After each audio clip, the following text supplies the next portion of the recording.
Welcome, everyone. Good Monday to you all. I hope you had a great weekend. Let me start again. Welcome to the White House. Happy Monday. Hope you had a great weekend. I trust that you all saw the email that we sent out regarding the President's travels this week. He very much looks forward to returning to Knox College, where he will deliver an address about the economy, where we are, where we've been, and where we need to go, where he will lay out as part of a series of speeches that he's given over his political career as a national figure about the need to expand the middle class, provide ladders of opportunity to those who aspire to the middle class, and to invest in our economy in a way that ensures that it will grow into the future. So with that, I take your questions. Please, Associated Press. Darlene. A little bit more on the speeches the President is doing this week. Can you sort of talk about why now, why late July, and more importantly, who does he think will be listening? Well, on the first point, the President believes that it is an appropriate time to address the very issues that concern most Americans. There is no question that here in Washington, at least, if not out in the country, there have been a great many distractions from the central preoccupations of the American people, which have to do with the economy and the need to ensure that individuals have good jobs, that they have the ability to take care of their parents in retirement, and they have the ability to pay for college for their sons and daughters, that they have affordable health care, and that they are able to save some money of their own for their retirement, that they're able to own a house or a home and that house or home is not underwater. And what is absolutely true is that we have come a long way since the depths of the Great Recession. We've created over 7.2 million private sector jobs, 40 straight months of economic growth. But we have more work to do. And what the President hopes to do is talk about how we can do that together, how we can do it in a way that ensures not just that jobs are created in the near term, but that we are investing in our future. July seems like an excellent time to do it, given that in the coming months we'll see a return to a focus here in Washington on economic issues. He hopes and believes it's essential that we set our sights high and that we look more broadly at the state of the economy and where we need to go as a nation as we engage in the discussions that we'll be having in the next several months. As far as who's listening, we certainly hope that many Americans will take the opportunity to hear the President's speech and to hear what he has to say both in Galesburg and Warrensburg and then beyond as he gives a series of addresses about the economy and about the middle class. And he certainly hopes that you in the media will also hear him out and look at what he has to say, analyze what he has to say, and appreciate that the issues he'll be talking about are the issues that the American people care most deeply about, the ones that go to the heart of their experience, the heart of whether or not they can confidently envision an America that will allow for their children to live at least as well as they have, and thus fulfill the American dream. So, President's looking forward to this and looking forward to the speeches in the future. He was doing a series of visits to cities, the Middle Class Jobs and Opportunity Tour, I think that's what it was called. Mm-hmm. By going to speeches, is that some sort of admission or acknowledgement or something that those tours didn't work and now you all have to do something different to get his economic message out?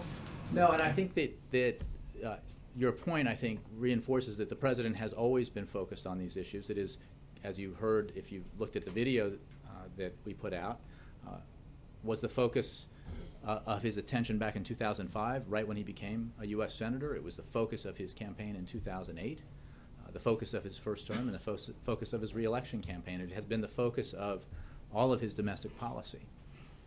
And that doesn't mean that we don't need to continue to remind people that improving the economic situation in America is the principal reason that our fellow citizens elect and send people to Washington, and that we ought to be about the business of coming together to take action to do just that. So there'll be events, there'll be speeches, there have been speeches, there have been events, there'll be initiatives launched, and hopefully action taken, both here in the executive branch and in Congress.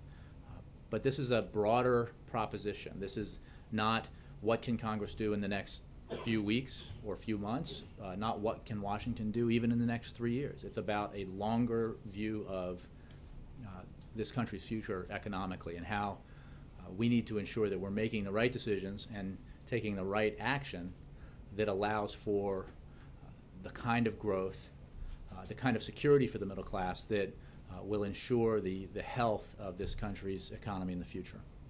On a different topic, is there any reaction from the White House to the EU's decision to put the military wing of Hezbollah on its terrorist list? Yes, I do have something on that. We applaud the decision by the European Union, the important step that it has taken today in deciding to designate Hezbollah's military wing as a terrorist organization. The EU's decision sends a strong message to Hezbollah that it cannot operate with impunity, and that there are consequences for its involvement in last year's attack in Bulgaria that killed 6 innocent civilians, and for its activities in Cyprus. This designation will have a significant impact on Hezbollah's ability to operate freely in Europe by enabling European law enforcement agencies to crack down on Hezbollah's fundraising, logistical activity, and terrorist plotting on European soil. Hezbollah's dangerous and destabilizing activities, from attacking tourists in foreign countries to leader Hassan Nasrallah's active support of Bashar al-Assad's violent campaign against the Syrian people, threaten the safety and security of nations and citizens around the world. The EU's decision today sends a clear message that Europe stands firmly against Hezbollah's terrorist activities. The United States is proud to stand with the European Union on this front. While we continue to work with our partners to counter Hezbollah's terrorist activities, the United States remains committed to Lebanon's stability, sovereignty, and independence, and we continue to support Lebanon's policy of disassociation from the Syrian conflict. Mark. Back to the speeches on the economy. You yourself alluded to inflection points coming up at the end of September and later in the fall. How much is this an attempt by the president to sort of get out ahead of the debate over the debt ceiling or potential government shutdown? There's no question that we have some very important matters to resolve in the coming months here in Washington. What we're confident of is that the American people will not look kindly upon action taken here in Washington to shut down the government or default on our obligations in order to achieve political aims or to appease wings of political parties. We're confident that we can work together here in Washington to ensure that we take the right action, to fund the government appropriately, to avoid the horrific problems to our economy that would be created with even the flirtation with default, a flirtation that in the summer of 2011 created a real setback to our recovery. The glee with which some members of the Republican Party approached default was disturbing, I think, to a lot of people out in the country. And the consequences of even that flirtation with default were profound. The fact of the matter is, Republican leaders have said they will not allow the country to default, and we assume that is the case, and we take them at their word, and we look forward to working with Congress to resolve these challenges. The speech the President will give on Wednesday and the follow-on speeches that he will give intend to look beyond those immediate challenges towards the need to invest in our country for the long term, in our people for the long term, and in the middle class so that it can expand and feel more secure in the long term. Because our economic vision is not focused solely on the skirmishes that occur on Capitol Hill, but on the need to take a broader look at our economy, where it's going, where it's been, and how we make sure that the middle class is doing better in the future than it's done in the past. Republicans have their own vision for how to strengthen the economy and improve the fortunes of the middle class. Is that right? Do you know what it is? Well, they say they want to make smaller government and get rid of regulations that get in the way of growth, that sort of thing. But my question to you is, without the cooperation of Republicans, what can the president hope to achieve to accomplish his objectives in the way he wants to accomplish them? Here's what I can tell you, is that the challenge of divided government has confronted us for a number of years now. And in spite of those obstacles and challenges, we have managed to reduce our deficit at a record pace, a record since demobilization after World War II. We've managed to invest in our economy and in the middle class in a way that has allowed for continued economic growth, continued private sector job creation. We've managed to do significant things that I think political observers said in the environment that we live in, especially with the gridlock that we face, would never happen, like reaching an agreement at the end of the year, at the first of this year, to avert the so-called fiscal cliff that saw Republicans doing something that they vowed they would never do, which was vote to raise taxes on the wealthiest Americans, and to do that in a significant way. The first time Republicans had done that in 20 years. And we have seen significant progress on immigration reform, comprehensive immigration reform. A bipartisan effort in the Senate produced significant bipartisan margin in support of that bill. And we now are working with Congress and the House to try to see that measure become a bill that the President can sign into law that meets his principles and that will provide to the country and the economy significant benefits, including deficit reduction, including stronger economic growth and productivity. So there's no question that the kind of political gridlock that we see in Washington that frustrates Americans so much has been an obstacle. But this president is committed to doing everything he can with Congress, and when Congress will not allow for reasonable compromise, will not meet him on common ground, to using every power that he has to advance the economy and help the middle class through his executive authority and through working with others to make that happen. And that's the approach he's taken for a long time now. It's the approach he'll take moving forward. Just a quick question on the Middle East. I don't know if you've commented on Secretary Kerry's announcement that he hopes to get talks started in the Middle East. If you could comment on that, and also why is that area an important priority for the president to focus his foreign policy on at the moment? Well, as you know, last Friday, Secretary Kerry did announce an important first step in the process of bringing Israelis and Palestinians back together for direct talks. And we are working on a date for the parties to come to Washington in the coming weeks to move that process along. And we commend Secretary Kerry and all the parties involved in making the progress that has been made. And this is an enormous challenge, and has been an enormous challenge for Israelis and Palestinians, and for successive administrations here in Washington.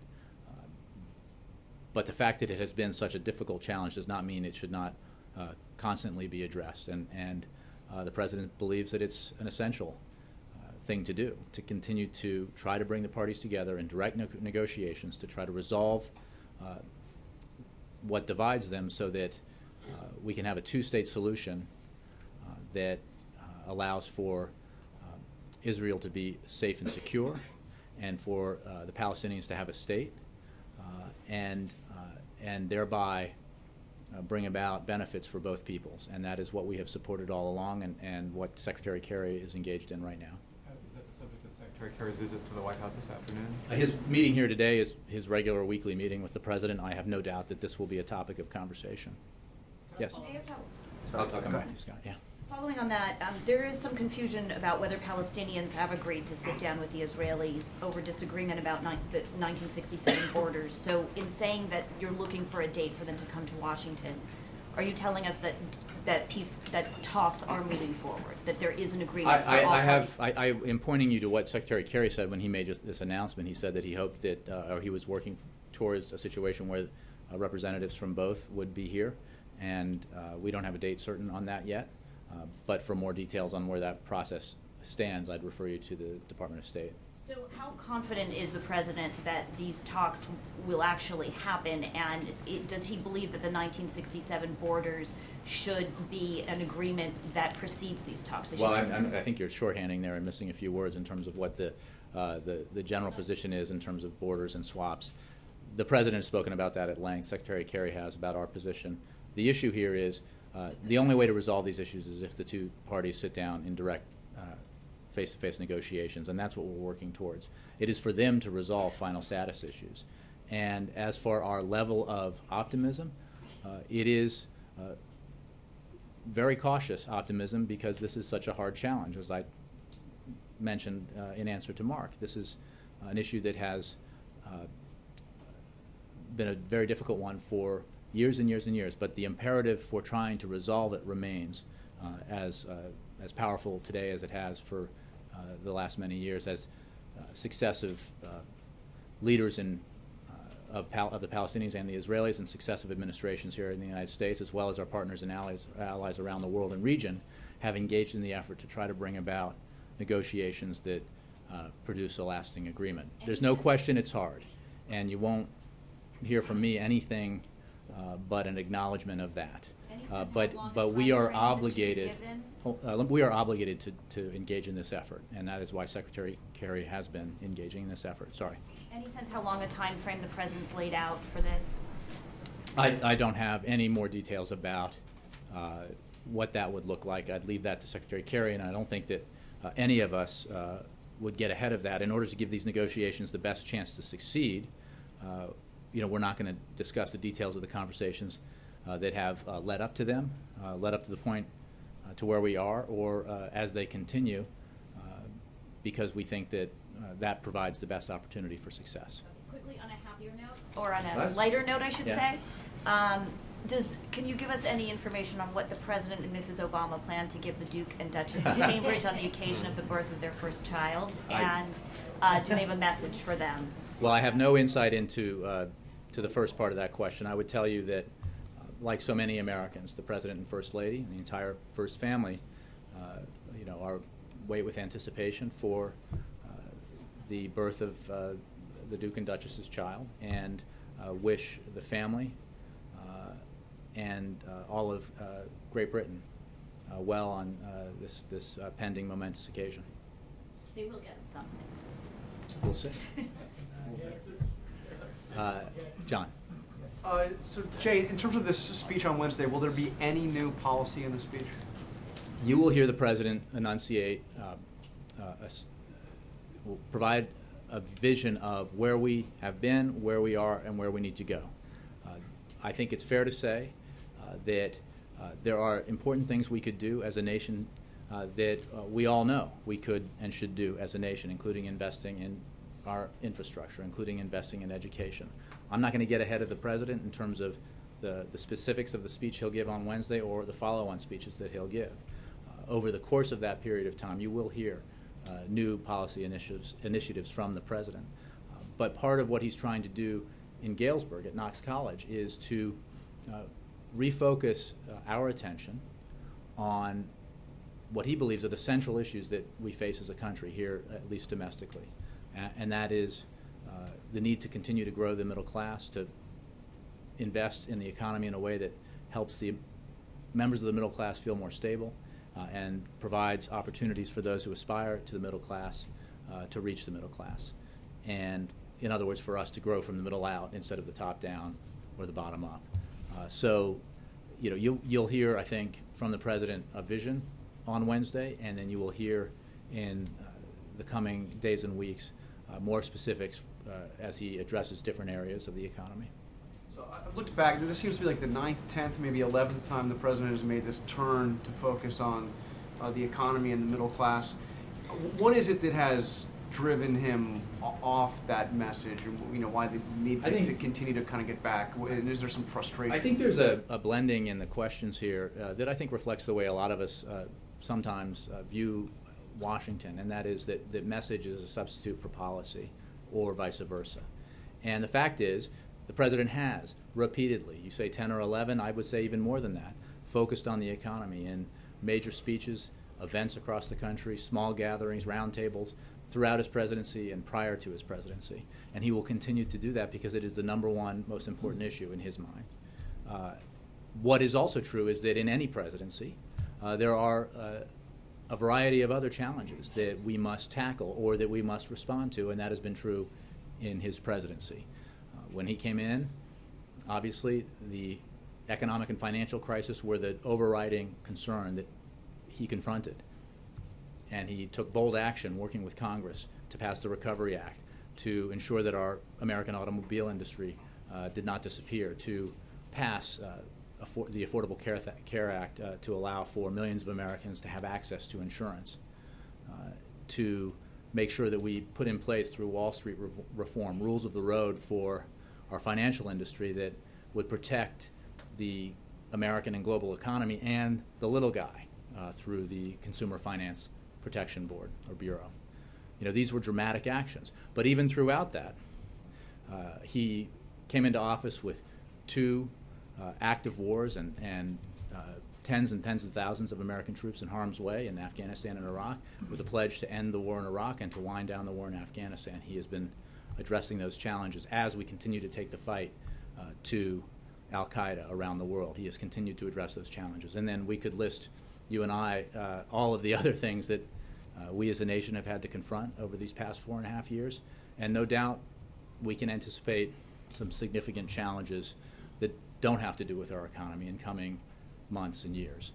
But the central preoccupation of his presidency has been the need to restore the basic bargain that is at the heart of the American experience and at the heart of our explosive economic growth as a nation that made us the most powerful nation on earth, and that he believes had frayed, and that the data demonstrates had frayed long before even the Great Recession made it worse.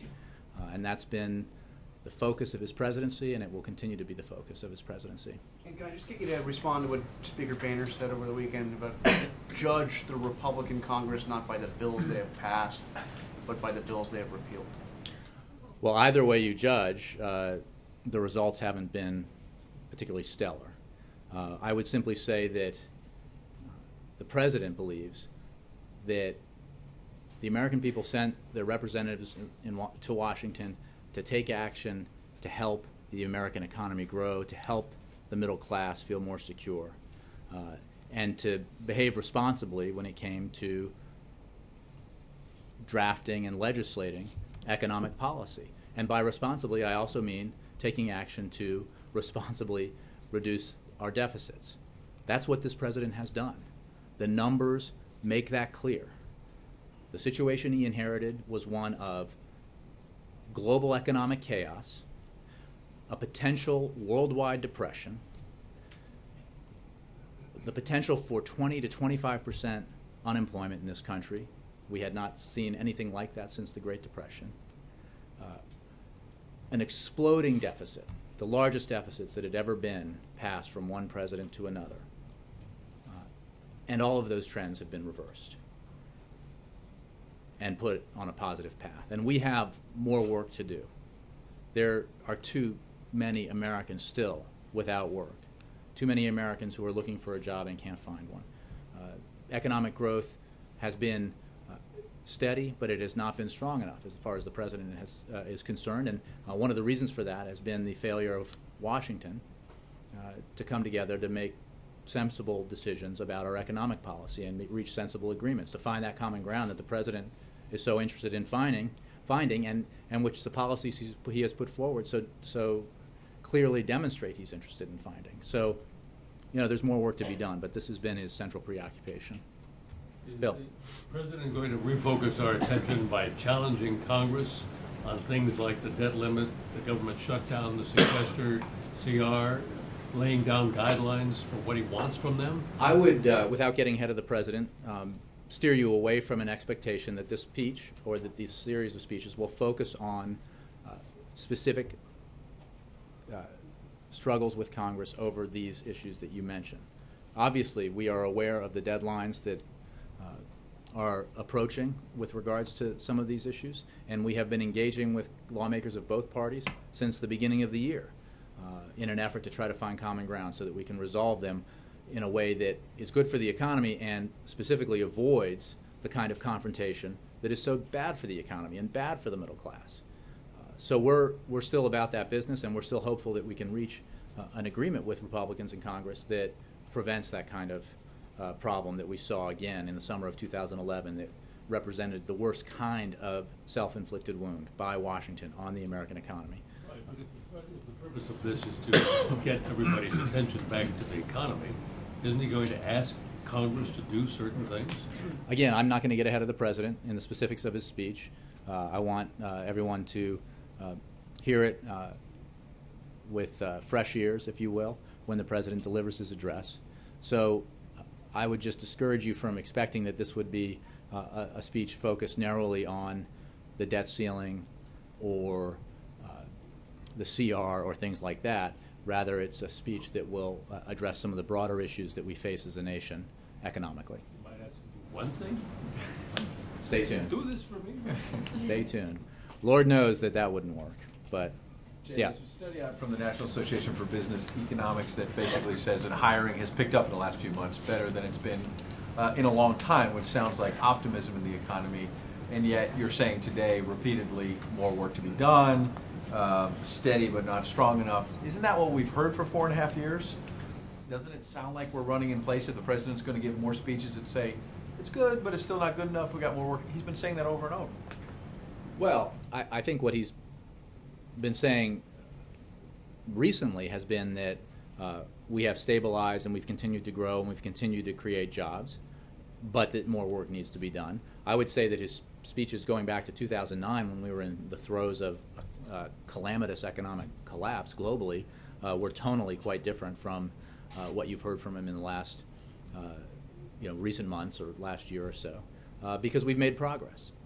But he absolutely accepts the charge that we need to do more, and that the unemployment level we have is still unacceptably high, even though it's come down as much as it has, that the economic growth that we have seen is not robust enough, even though it has been consistently positive and steady for some time. And that's why he won't rest until we have put in place the kinds of policies that ensure the middle class can continue to grow, and that we can reverse the sort of trend that pre-existed, that predated the recession itself, but was made so much worse by the recession, where for years, really, the middle class saw its income stagnate while the top earners in this country, the most affluent in this country, saw their earnings increase exponentially.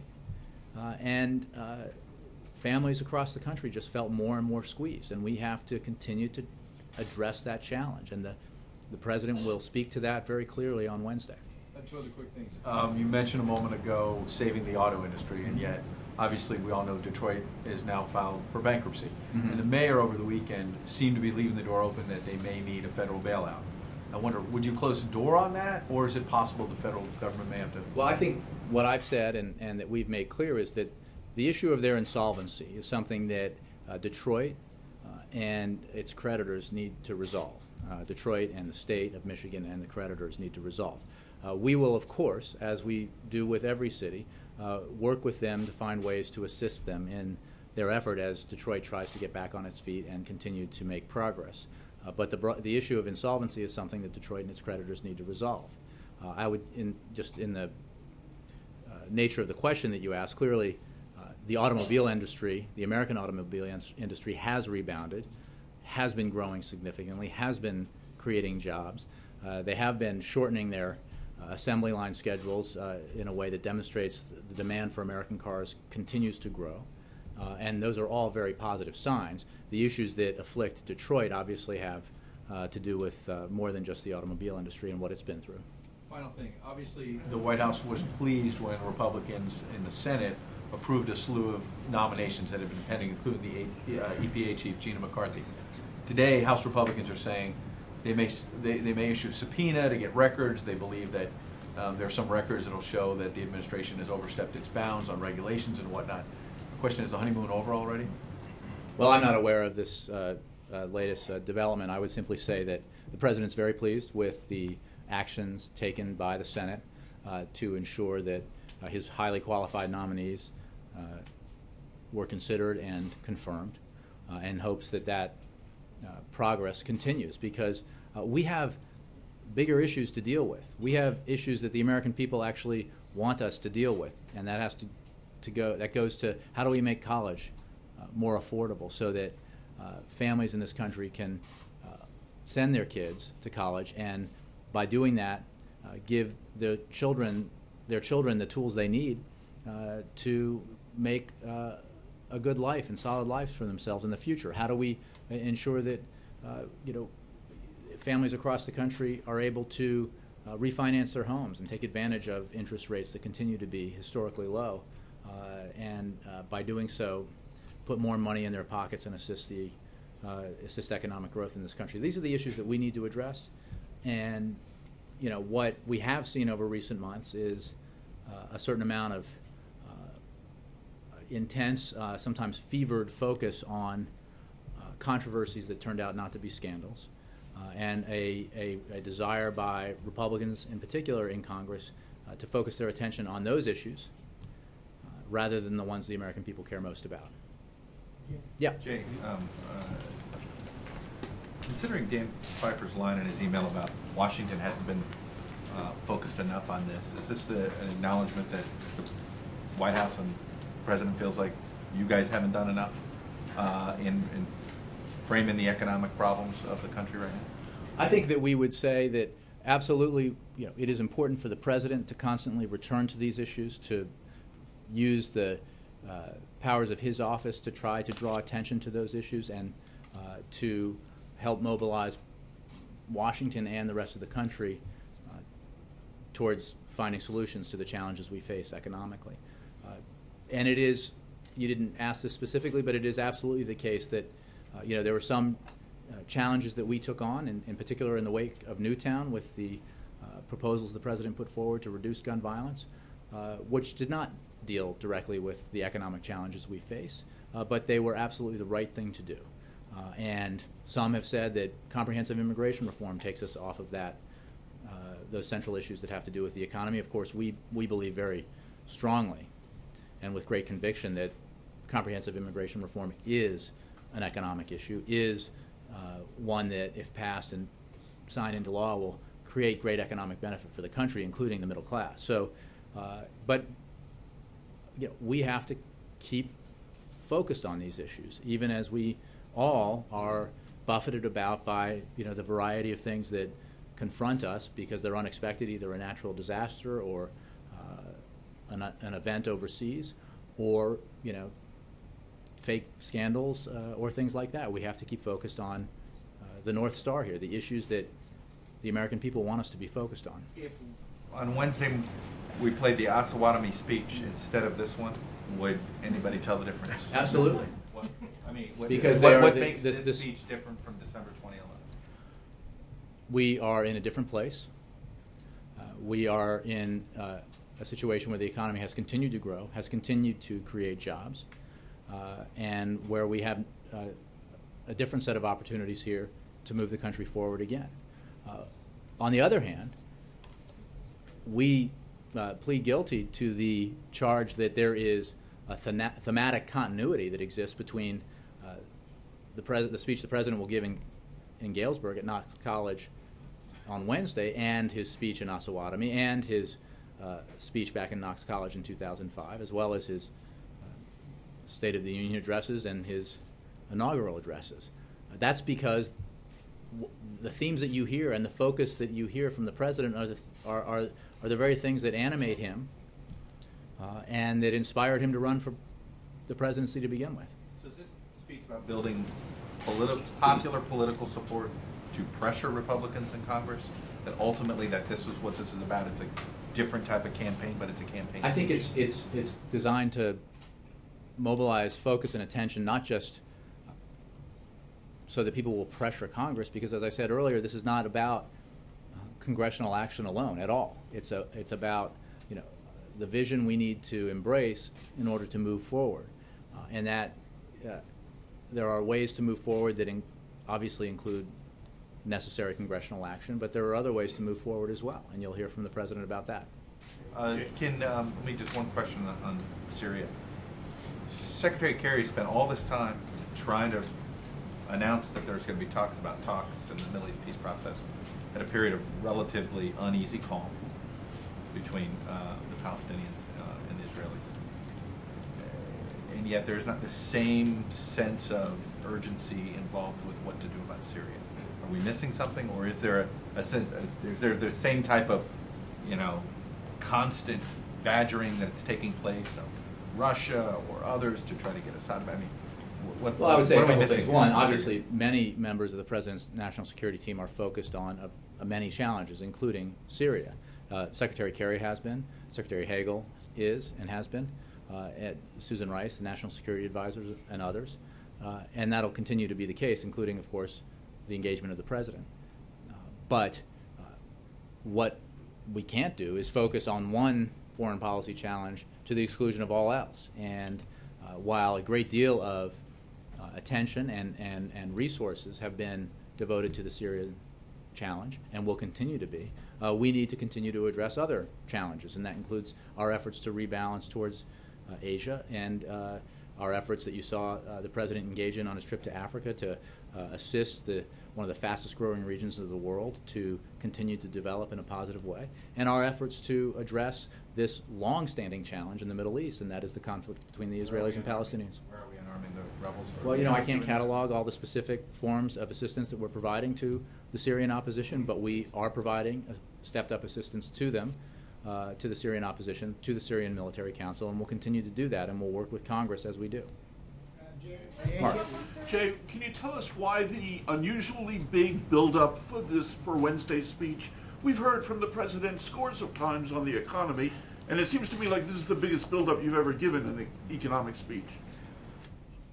Mara's not sure she agrees, but we'll, yeah, top five, says Carl. We think it's important, and we think that it's that we're at a crossroads in many ways in terms of where we've been and where we've arrived and where we can go economically. As I said at the top, we were in severe, dire straits economically in this country and globally when the President took office. And he took, working with partners in Congress, as well as other stakeholders, decisive action to stem the bleeding, to prevent a Great Depression, to put us back on track towards economic growth, and to give the middle class some tools so that it could feel more secure as we emerged from the recession. He has taken further action to make our tax code more fair, to further invest in our economy and education and innovation. And we have seen steady economic growth and steady job creation.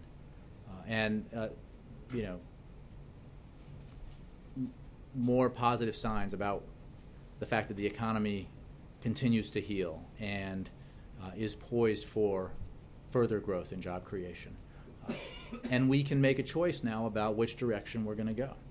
How do we continue that growth? How do we expand on it? How do we take action to address the real challenge, which is the squeeze that the middle class feels and has felt for a long time, in a way that positions us to grow and to allow our children and grandchildren to fulfill the American dream in the 21st century as they did in the 20th. And that's why the President feels that it's important to give a big speech at this time, as he has felt periodically over the course of his public career about these very same issues. Will he preview this speech in his organizing for action address tonight? I think there'll be different remarks, and so there's no question that, broadly speaking, the challenges that our country faces and the centrality of the need for further economic growth and strengthening of the middle class is part of almost everything he talks about. But I would certainly encourage you to look at them as very distinct speeches. Roger, then Mara. Thank you. Back to the Mideast. Jay, you used the phrase very cautious optimism to describe sort of where we are right now with the Kerry announcement. Does that explain why we have not seen a statement issued by the president on this? I think we're, as has been noted by others, at a stage here that represents some positive progress, but is not, representative of a conclusion of anything. And we hope that progress continues.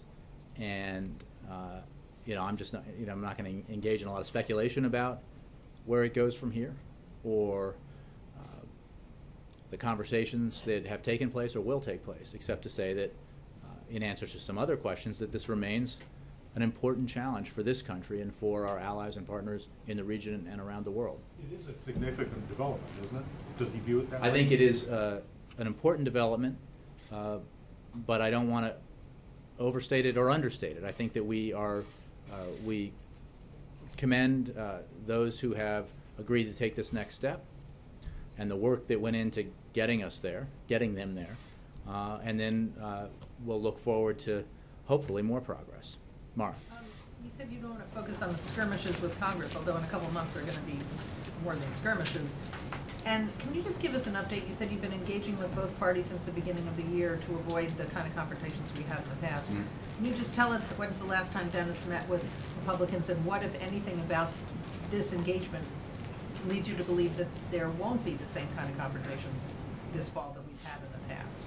Well, on the question of engagement, I think that if anything has kind of sunk in of late, it's that we are fully engaged with Congress at multiple levels, including the Chief of Staff, including various representatives of the White House, including the President and the Vice President, and that will continue. And our approach, beginning with the President, has been to find out if, when it comes to our conversations with Republican lawmakers, whether or not there is a desire on their side to find the common ground that we believe is necessary to move forward. And that includes, on the fiscal issues, the financial and economic and budget issues, a willingness to accept that you won't get 100% of what you want, that you have to make choices that are hard for your side, in the way that the President has consistently, including with the agreement he presented to Speaker Boehner at the end of the year, and that was included in his budget proposal. What we haven't seen yet from Republicans after the conversations that we've had, and they've been good, is any kind of specific counterproposal. And when you look at the budget issues, we were told for month after month and year after year by the Republicans that what was absolutely needed was a return to regular order. That the big failure was by Democrats not engaging in the process of regular order, so-called regular order on Capitol Hill. So what did we do? Democrats passed a budget in the Senate, Republicans passed one in the House. Regular order demands that conferees be appointed so that a conference can attempt to find reconciliation there, can attempt to produce a conference report. What have we seen from Republican leaders who called for regular order is a refusal thus far to move forward with naming of conferees and a meeting of conferees. So we're going to keep trying. We believe that there is common ground here, and that there is a way to address our challenges when it comes to the specific deadlines that you're talking about that will be good for our economy and which will represent compromise by all sides. But we need to have that kind of willingness on the other side, not just in theory, but in specificity. But when you say you want to find out whether or not there's a desire to find common ground on fiscal issues, so far the answer to that question is no. I think we've had good conversations, and there has been good discussion about the desire. What we haven't seen is any specificity that mirrors what the President has put forward. We haven't seen any specific proposals at all from the Republicans that would constitute a counter-proposal to what the President put forward in his budget. But do you think Republicans have a desire to find common ground? I think some Republicans do. Some Republicans actually don't think default would be a good thing. I think actually a majority of Republicans, maybe even a supermajority of Republicans. But there is obviously a group of Republicans who believe that default, or at least there was, and maybe that group has shrunk, would be fine because it would achieve a political victory, even as it did untold damage to our economy and to the middle class. And that's the kind of thinking that the President rejects. Scott, did you have one? I did. Yeah, thanks, Jay. Since the president's trip to Israel and the West Bank in April, he's left the issue largely to Secretary Kerry. And I'm wondering now, given the precarious nature of whether there will be these talks or not, does the president intend to get more directly involved in bringing the parties together? Is now a time to bring him in to sort of close the deal? I don't have any engagements to announce. I would simply say that the president did travel to the region, did travel to Israel, met with Palestinian leaders on Palestinian territory, and did ask and encourage Secretary Kerry to engage in the effort that he's engaged in, and he is regularly involved in that internally. He also, I think just a few days ago, spoke with Prime Minister Netanyahu about a range of issues, but clearly this is always a topic of conversation. So the president is engaged, but Secretary Kerry is engaged also, or is involved in a very specific task here, and that has reached this point, and we'll see where it goes from here. Let me just finish with Scott. Following a bit on Chuck's question, you've heard the criticism a bit of why the focus on the Israeli-Palestinian issue right now, when Egypt and Syria seem to be more pressing issues in that region. And I'm wondering if the administration subscribes to the kind of school of thought that resolving the Israeli-Palestinian issue will have beneficial effects on the rest of on the sort of dysfunctional politics in the rest of the region, or does that linkage no longer exist, given the I think that we believe that if that were to be achieved, that would have positive effects beyond the conflict itself and on the wider region. But we also don't think that resolving this conflict would resolve all conflicts in the region.